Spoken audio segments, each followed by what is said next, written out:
Thanks everyone for coming along. I think there's people still joining, but we'll get going because there is a lot to cover off today.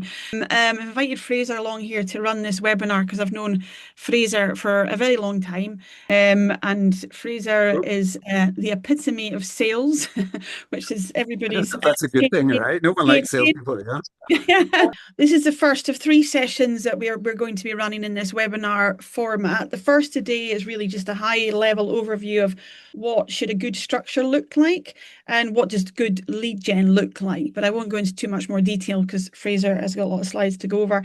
The second one will be actually turning opportunities into revenue. So that'll be more focused on the pure selling. How do you actually sell in this sort of day and age?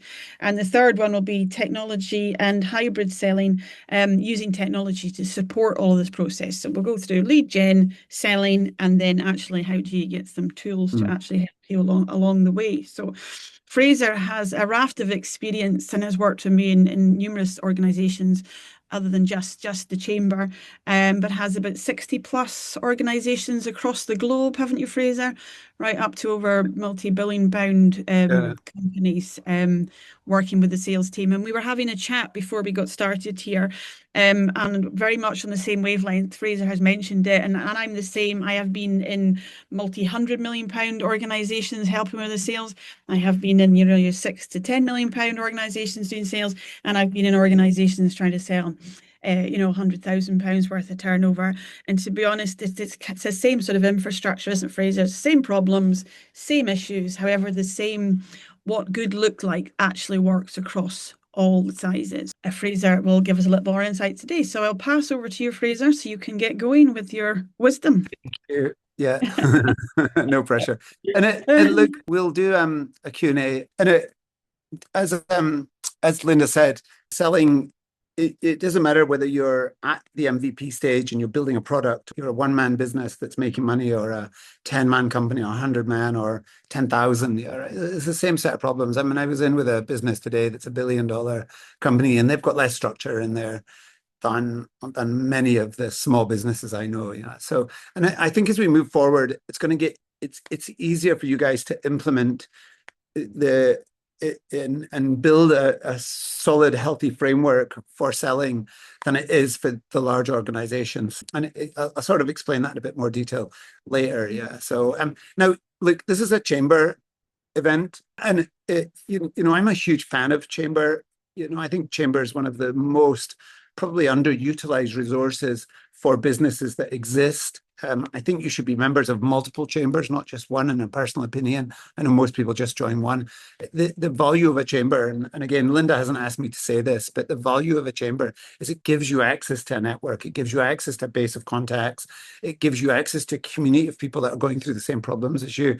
It allows you to tap into that when you have problems. It allows you to tap into that to scale. I'm a member of the chamber in Singapore, obviously with Linda as well, in Scotland, and joining Glasgow. And I would be a member of 5 chambers, yeah, if I was back more often in the UK. I mean, I spend about 2 months a year there. But I do like it. I do think it's particularly useful. Again, it's how you use it that's important. If you join it and you just turn up for a couple of meetings, obviously it's a bit of a waste. But if you join it and you engage with it, it's critical. And these organizations have been the secret to our success. As a company, we've worked with some really cool companies over the years. And my co-founder is Monica. She's an American lady based out of Thailand. The one of the critical things in our success, we've 60 people and operating, as Linda said, out of 7 countries, is having access to networks like the chamber and these various different things. I've been doing this now for 14 years. I've been in sales since I was 21 years old. I'm 59 now. I'm also a global Scot. If you're a Scottish company, you have access to 1,200 people who are all senior executives, right? They will help you grow your business. Yeah, they will give you advice. They will give you access to marketplaces. It's a free resource. We're all volunteers. It's a Scottish enterprise organization. It's super efficient and super well run. Yeah. And it's something you can tap into. It's amazing, right? When I speak to other people that are not Scottish companies, they're like super jealous, yeah, right, of the resource of SDI and of Scottish enterprise. And chambers obviously are excellent as well, yeah. So today's session It's about how do we make money, yeah, right? I mean, that's the purpose of selling, is how do we monetize what we've got? And you're all at different stages. Some of you are maybe just thinking of an idea of revenue generation, and some of you have an idea and you've moved it forward and you've been running for a few years, and others are sitting at 5, 6, 7 people, and then you've got your 100 and 1,000 and so on and so forth. So different people will be in the room today. I mean, after 14 years of doing it, it doesn't matter which country you're in. If it's Japan, we all think, oh, Japan's different. It's not. If it's Korea, if it's Singapore, if it's Germany or Switzerland or, Scotland, or our imaginations run rife. Selling is the same, There's nuances, obviously, but it's the same. It's about relationships. It's about people. It's about trust. So today's session is just going to frame this out, my view on it. I think we're in a world now where salespeople, and if you're the person selling, this stands for you too, right? Everything stands for you, even if you don't have a marketing person or you don't have salespeople, or it's just you then, right? You have to do all of this, yeah. But it's easier now. Salespeople can produce twice as much as they're doing. We can keep the same head count if we have salespeople, and they should be working 20% less. It's interesting, right? This is a founder. I'm a founder, right? CEO. This week I've done 18 sales meetings. Yeah. See, so wrap your head around that. Yeah. How does that work? How does someone do that? Yeah, if they're busy and managing a team of 60 people. Yeah. I was like, so not that I do any management because other people do it, but it's, that's the point. Yeah, we can be more effective. Everything's changed. The structure of what's available now allows us to do this. Yeah. Okay. So, I believe that most companies are leaving revenue on the table. And it's not really about the talent within their organizations as individuals, but it's because the process of your revenue generation is not working properly. You haven't got a robust model there that's doing it. And the data reflects this. I was at a seminar 2 weeks ago where some of the top sales leaders in the world were in Singapore, the CEO of Zoom, the head of revenue for Asia for Accenture, the head of AI and revenue for Microsoft. And another 20 people managing sales teams of 1,000, 2,000, 3,000 people, 5,000 people. So some really senior people. The data and the opinion in the room was very clear cut. And this sits, if you're a one-man business or a 5-man, 10-man, it's the same, right? There's no difference there, as Linda said earlier. Yeah. So 87% of people are not hitting quota, but actually they need to do double, in less time. Yeah. Okay. 95% of companies, we're only focusing on the last third or 40% of the sales cycle, the opportunity management.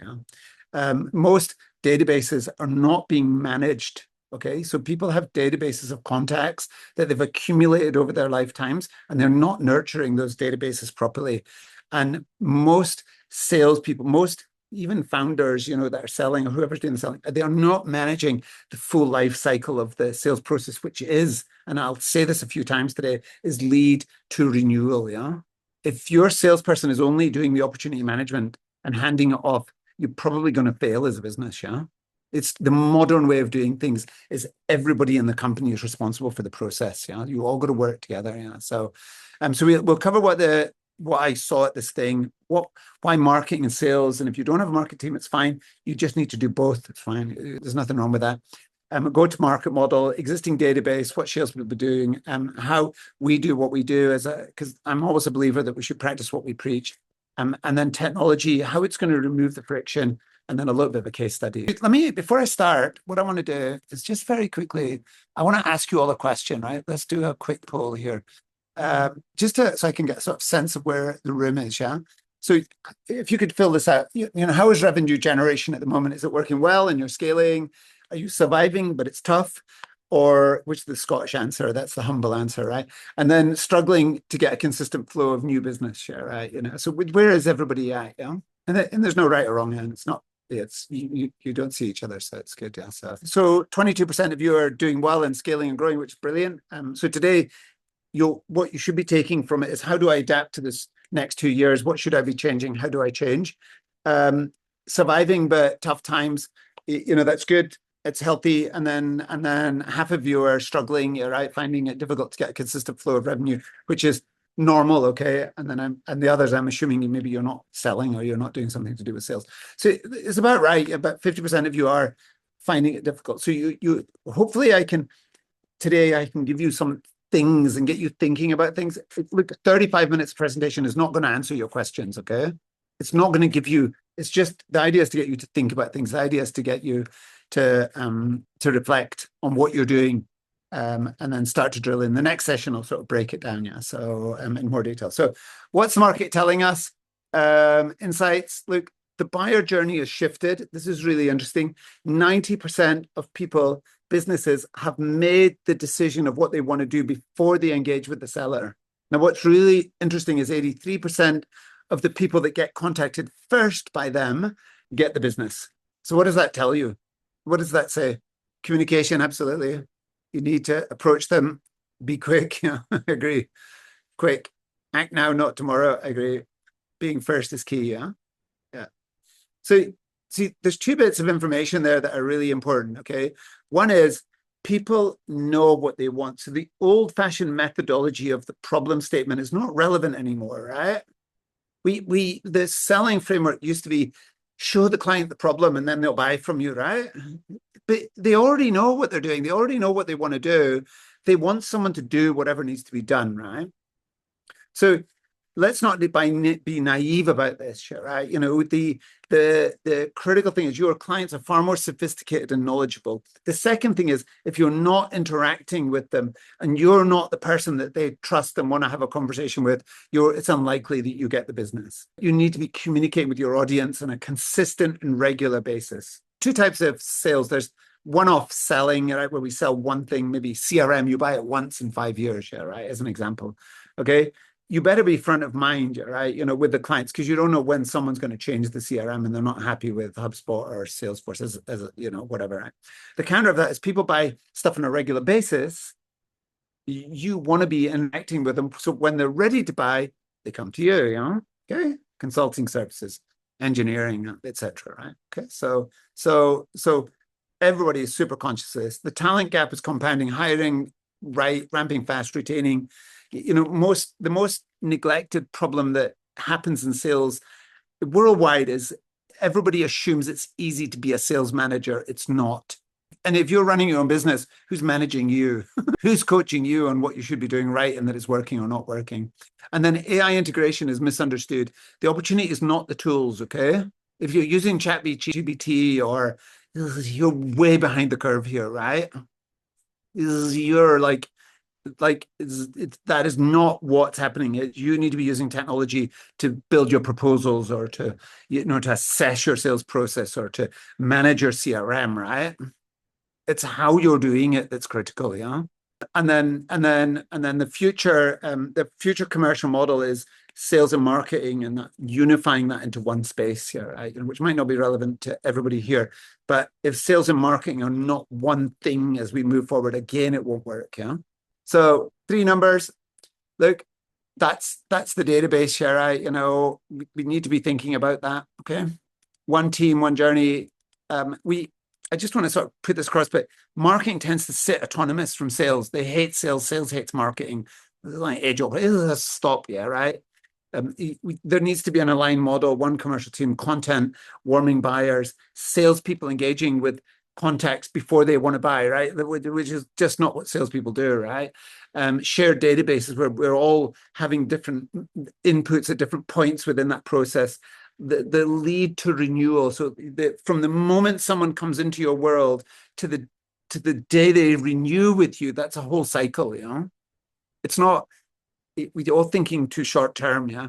And then revenue needs to be stable, scalable, and predictable, yeah?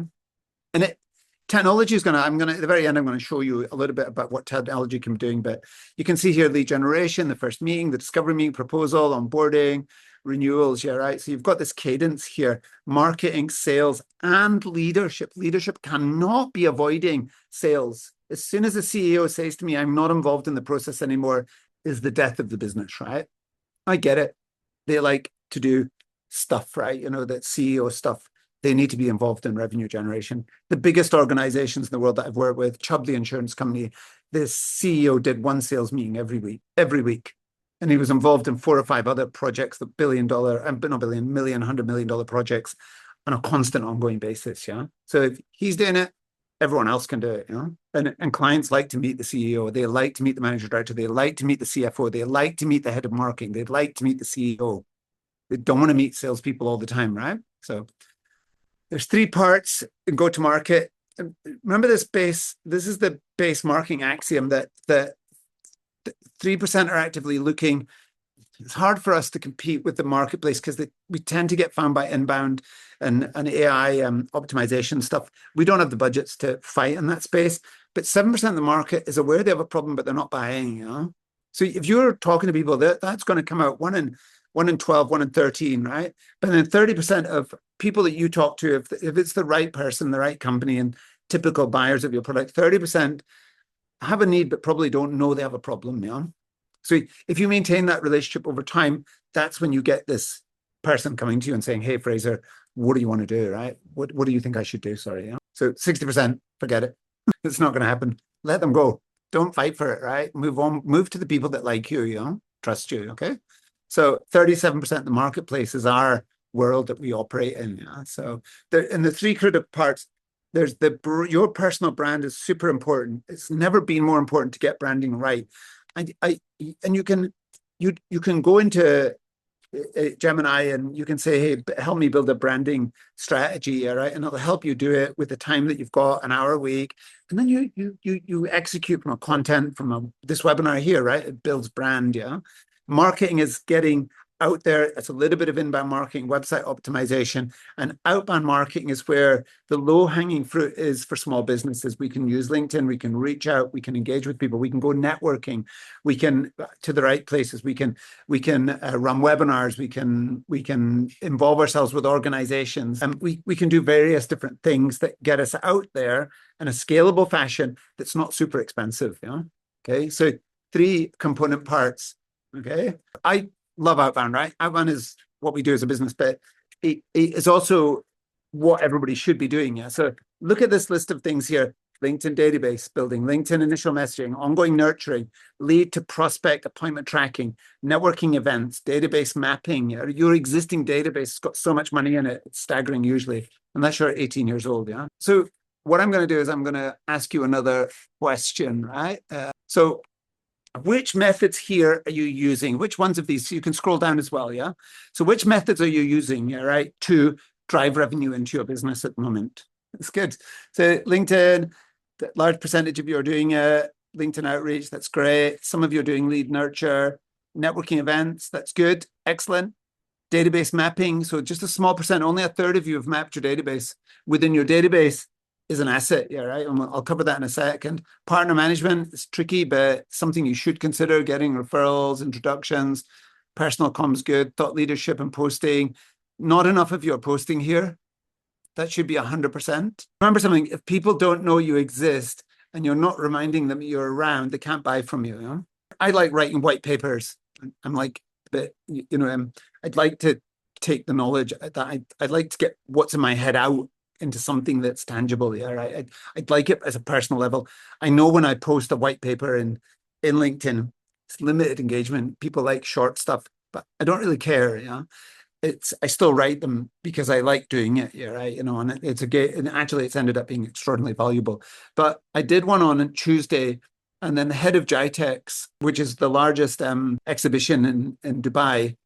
And they have about 8 exhibitions worldwide. So a massive organization contacted me and said, I loved your article. We need to do something together. Right. Let's have a proper conversation. Yeah. Now, I had no idea that would trigger that. Yeah. So we have to do stuff with good faith. Yeah. Right. That stuff's going to come from it, but we need to be consistent with what we're doing. Videos, really, really good. Yeah. Centers of influence, I think, are one of the most valuable resources. I'd say about 60% of our revenue come from people passing clients to us, referrals and stuff like that, strategically. Yeah. Okay. And then account-based marketing is taking your existing base and saying, how can I expand that? Yeah. What are we doing as a company? It's not perfect. And you know, we are constantly evolving our framework, but we do these things and we do them well. Yeah, obviously because of what we do. We're developing the concept of email campaigns. They're tricky, they're hard to do. Centers of influence are good, but could be more structured. I don't cold call and I don't do podcasts. Yeah, okay, but I know what we're doing. Yeah, I know where we're at. Okay. So not that I'm saying you need to cold call it. Your database. The most valuable thing you have is your base of contacts that you're sitting on that you're not nurturing and you're not saying hi and letting them know you exist. Look at Linda. She knows hundreds and hundreds of people, yeah? Hundreds. What's she doing with it? I'm not going to put you on the spot, Linda. It's okay. But have you mapped it? What are you doing with them? Are you reaching out? Are you saying hi? Have you got your centers of influence? Have you got people that could buy from you? Are you just touching base with certain people that are super influential, you know? Okay. That is only comes out. So you need to map your database, pull it out, put it out of CRM, pull it out of LinkedIn, pull it out of your phone, put it onto a spreadsheet. Okay. Now, you come along today, you're going to get one piece of advice from me that if you take this away and do this, it will generate you double your revenue over the next 12 months, with the caveat being that you have more than 5 years of business experience there, right? If you're a newbie and you don't have the context, obviously it's not going to work so well, yeah? But pull them out, tag them all with people you know with an X, right? Pull all the X's out and then tag them as a prospect, as an ex-boss, as a colleague, as a partner, as a whatever they were in that relationship you had. And then from that, you then say, who's high value? Who do I have to maintain the relationship with? So Linda is extremely influential. She knows everyone. And forget that I'm friends with her. Right? No matter what, I would maintain that relationship with her and make sure I'm saying hi to her and what's up every couple of months. And when I come up to Edinburgh, I have a coffee with her, you know, with no expectation of business, right? Just maintaining that relationship. And you need 50 or 60 people like that you're maintaining a relationship like that with, you know? Okay. Then you define face-to-face monthly, engage with their LinkedIn content, pass them a referral, trying to help them out, yeah? Warm nurturing, regular structured contact, content sharing, webinar invitations, etc. And then finally, the cooler C people, you can still put them on your content distribution, quarterly direct message email list, so you can still nurture that base of contacts. Sometimes you don't know the person that turns into something really amazing. What should salespeople be doing? Is there any salespeople in the room here? Put your hands up. That's funny. Sorry, I'm really sorry. I do love salespeople. Okay. I do. I promise you, I love salespeople. I'm a salesperson, right? But I just don't like lazy salespeople, right? I want to be efficient. I want to work hard and I want to work effectively, right? You know, and I want to know what I'm doing as a what I'm doing as a value. Yeah. So salespeople need to be doing lead generation. Okay. It is not correct that they're reliant on inbound leads, and it doesn't matter whether it's $1 billion sale, $100 million sale, $1 million sale, $100,000 sale, $1,000. They've got to be doing lead gen. Okay. There's no debate on this, right? The future is going to be this, yeah, right? If they don't do it, they shouldn't be working in sales, okay? Contact nurture. Just because someone's not going to buy in the next 12 months, is still going to maintain that relationship for the high value contacts. If they're not doing that, shouldn't be in your organization, yeah? It's not a place for you. The future is less admin, more time face to face. And look, if we're any good as a salesperson, we like meeting people, all right? And we shouldn't be like not liking meeting people, all right? And it's you're not a salesperson if you just wait for a lead to come in and only do that, right? That's a flawed framework. Yeah, it's not what Microsoft, Zoom, Accenture, nobody's saying this anymore, right? Is it acceptable? You should be doing pipeline management, obviously, and then you should be doing account management as well, right? Just because you brought the client in, that model of handing it off is a disaster, right? You know, that is how you encourage salespeople to produce low quality business just to get it through. Make the salesperson manage the relationship, and oh my goodness, it all changes, you know? It really changes, you know. But the counter of that is we need to make their lives work so that they can do these meetings. If I have salespeople, I want them doing introductory meetings, nurture meetings, discovery meetings, proposal meetings. I know if my salespeople are doing these meetings and they're doing 15 or 20 of them a week, we are super productive as a business, you know. I also don't want salespeople working on Friday. I know that's controversial, but no need to work on Friday. You do the meetings in the time allocated.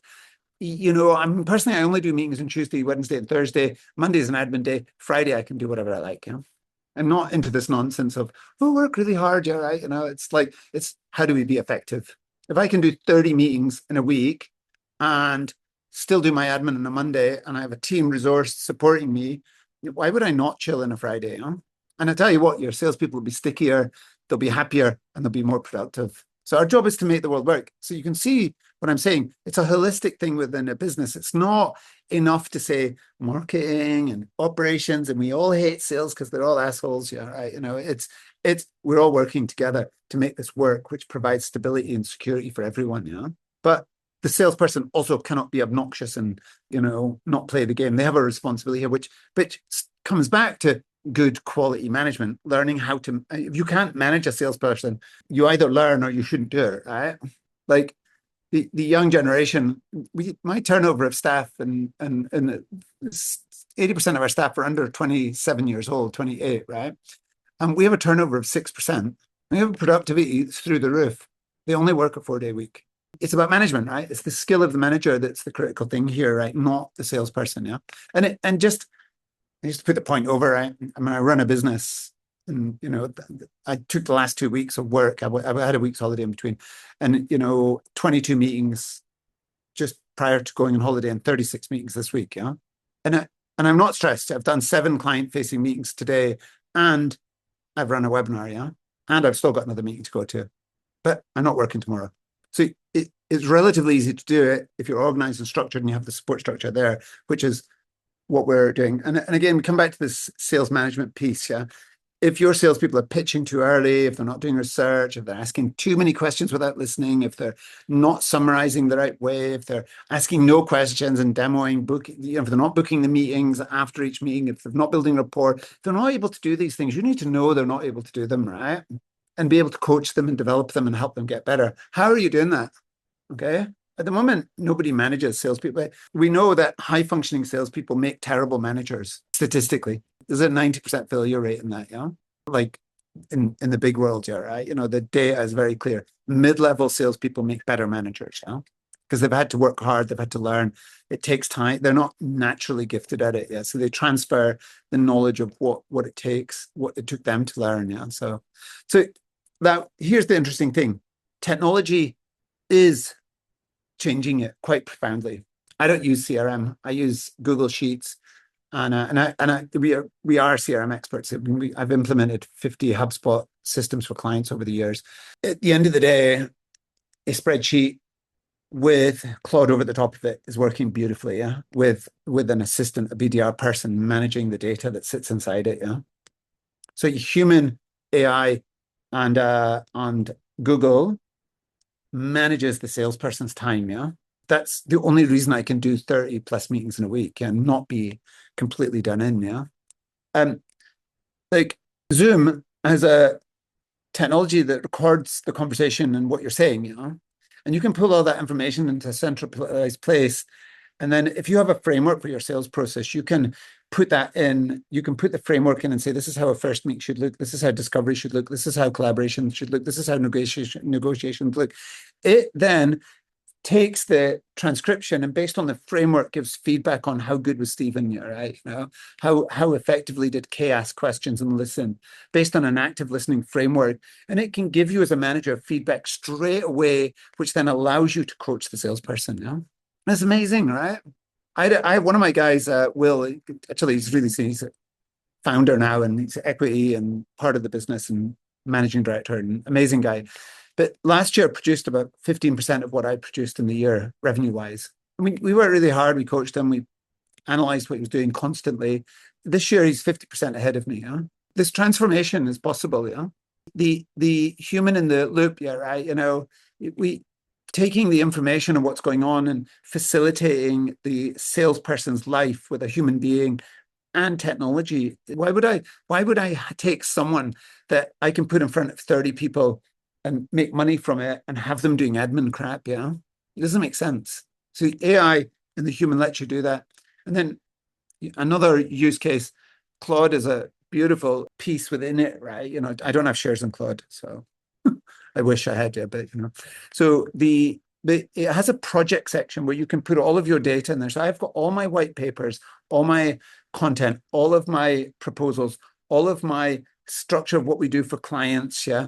And then I put it all inside a gated world, yeah, right? And then I ask Claude to write a proposal based on our framework using only the data that's in there, not using AI, yeah. And it does a beautiful job, yeah. I 3 hours to do a proposal, now it's 30 minutes, yeah. And the clients love it. I tell them I use Claude, right? I'm not hiding from it. I go, look, I've spent years creating content and pushing it out there. And what I've done is taken the discovery from you and the introductory meeting and taken the notes, and then this is the output from it. Yeah, I did a I did a proposal meeting this morning. They wanted me to submit a proposal for a proof of concept afterwards. I put the transcription into Claude. I got it to rewrite the proposal for the proof of concept, and I got it to write the email to the client, and I sent it. And it took me 15 minutes after the meeting when I had a cancellation of one of my meetings today. Yeah? What do you think the client thinks? They're like, oh, "This is great, fantastic." But if I'm not CEO and I'm a sales rep, my founder is going, "Hey, this is great. Yeah, Fraser's on it." Yeah. So technology is amazing. Now, I want to give you a case study. This is stupid, right? It's a true story. One of my early clients, we helped them grow from 2.7 billion to 7 billion. Like I used to be scared of a million. And then once you're doing stuff like this, you're like, yeah, the money's, it doesn't actually matter anymore. Yeah. So this company had no LinkedIn, no email automation, no content strategy, no sophisticated. They had Salesforce, but it wasn't sophisticated. But none of this, right? And they basically, they were selling factory builds into companies like Micron, Kellogg's. Factories were 500 million each, billion, yeah, right, along those lines. And so we mapped 300 senior engineers inside these organizations, yeah. We then set up a set of touch points, coffees, beers, dinners, when you're passing through, go and say hello to the person, yeah, right? But make sure that an engineer was engaging with an engineer. And then over 4 years, we built trust, yeah. The net result was whenever a project came up, they were the trusted advisor and they got first dibs on the sale, They're turning over 20 billion a year now, what's the difference between what we do, right? It's 8 years manual spreadsheets, one salesperson keeping it in their head, right? Senior person, etc. Then now we've got Navigator, Google Sheets, Claude, Tagged. It's 10 times easier, right? So if you've got 100 contacts, you want to nurture them, you put it in a system, you map it, it's very easy to execute it, Now, the final session, I'm going to go through the technology and how you use it, the third session from this. Okay. Look, what needs to be in place? Look, you need a sales process. No one is successful without a sales process. Individuals are successful, but organizations are not. And the reason you need a sales process is if you have a sales process, actually it makes you more natural with clients. It's only incompetent salespeople and mid-level salespeople who don't like to have process, right? High functioning salespeople who do a good job with clients that are producing high levels of revenue know they need process because that's the only way they can do volume, Now, there's exceptions to every rule, okay? I'm not stupid, yeah, right, but I also would say, having coached and worked with dozens of high functioning salespeople, actually, even though they're all a bit naughty and arrogant, they all follow a structure within what they're doing that they practice. Not the people that get one deal and nothing else or two. I'm talking about people that are consistently at the top of the game. Marketing, sales, one commercial team. Leadership needs to be active in the sales process. The existing database is your most valuable asset. Salespeople need to be working across the whole flow. They need to be involved in all of the face-to-face stuff. They need to be part of that. Technology facilitating the framework, and and then finally, and it's not about getting rid of people, right? It's about making people more efficient, and then everyone aligned around the same model, the same metrics, the same goal. Okay. So I know it's a lot. It's the 40 minutes. What can you do in 40 minutes, right? So this is available for everybody if you just take a bit of time and a step back and put the components in, right? And you do them bit by bit. And this is a chamber thing. They're giving you access to information. You can go back to this video. We've got other videos as well, Linda, and those that we've got training videos on first meetings, discovery meetings, and that. They're all free, right? It doesn't cost anything. Yeah? If you want to ask a question, you can bounce me a question on LinkedIn and I'm happy to answer it. Linda, super experienced, same thing, yeah, right? We all are here to support you and help you grow, Okay. I'm going to let Linda wrap up. I've done my push of the chamber. Not that you asked me to do it, but but please, they are amazing. Right? I can't stress it. Yeah, if you're not a member of a chamber, you should be a member of a chamber. I cannot stress that point enough. Yeah. Okay. Thank, Uh, thank you, Fraser. Yeah, I definitely didn't ask you to push the chamber. no, you did. You actually said Thank the you. opposite. She said the I opposite. She didn't. said, "Don't do it, right? Don't push it." And I'm like, "Well, I'm just going to tell them what I think, right?" I've got to back you up on that. Uh, The chamber is super valuable. Been I involved in know. it now for 15 years and Yeah. can't seem to get away from it. But Yeah. you're absolutely right. You need to make it work for yourself to benefit. But Yeah. thank you, Fraser. That was, as always, absolutely fantastic. And I'm even sitting there like scribbling down, going, "Oh, I need to sort myself out a little bit." However, I'm just going to go back really quickly to what you have done within the chamber. It's actually been a game changer. And the big part for me, which I was supposed to emphasize, was the database mapping. Like you chased me for that for ages, even when we were working at Zulka. And I was like, I really stalled on it because I was like, you know, first of all, one of the parts is a little bit of embarrassment, like reaching out to some people you haven't spoken to for a while, or, chasing someone, knocking on the door, that type of stuff. But actually doing that when we did it in the chamber, I've done it right. And Costanza and Nicole have done an amazing job of that. It has been an absolute game changer. Like you, I've got far too much many meetings, but I'm complaining in a nice way. The meetings we have now in the diary for to talk to about the chamber. Some of them I did well. A lot of them I didn't even know existed, and B, I probably would have never reached out in the first place. So the database mapping of your own database has just been unbelievably valuable.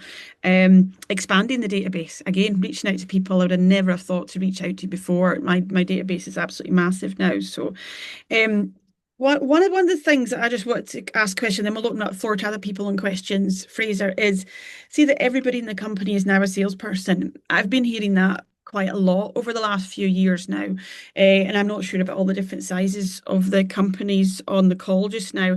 However, that's quite hard going, and a lot of it can really divide the organization, especially in a tech organization that goes, well, that's not my job, and it does. But I agree with you completely. I think the company needs to learn to be selling. Selling should not be that sort of Hmm.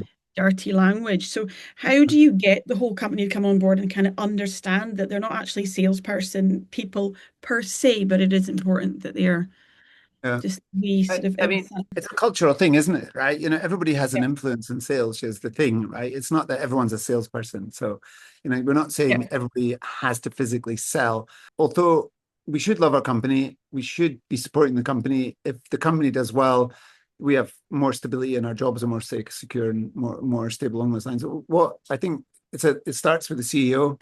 If the CEO is an old person who's dysfunctional and doesn't like technology and doesn't want to be doing branding and getting that message out there, that's not the future, right? There's not a place for that anymore. Yeah, right. The CEO has to set the example, which means doing a little bit of selling, getting content out there, getting thought leadership out there, and encouraging everybody else to do it, right? And that doesn't matter if it's $1 billion company or $1 million company or £100,000 company a year, it's growing. So everybody has a bit to do. And we need to accept as well, right, that some people are super introverted and some people are extroverted. Let's encourage people to do what they're good at that has an impact on it and give them the credit for that rather than say, oh, Kay is really amazing. Look at what she's doing. All right. They're really fantastic. And just because she's expressive and charismatic and the other person's not, the amount of effort required for the other person maybe is more than it is for Kay to do something. So we need to acknowledge that for what they're doing and encourage them. So it's just about encouragement and culture and, saying, look, this is how we work and it will have an impact. Yeah. So, the problem is you don't know what stupid thing is going to change something. You just don't know that little thing that creates that thing that becomes something else here, right? And everybody has the opportunity to do that, right?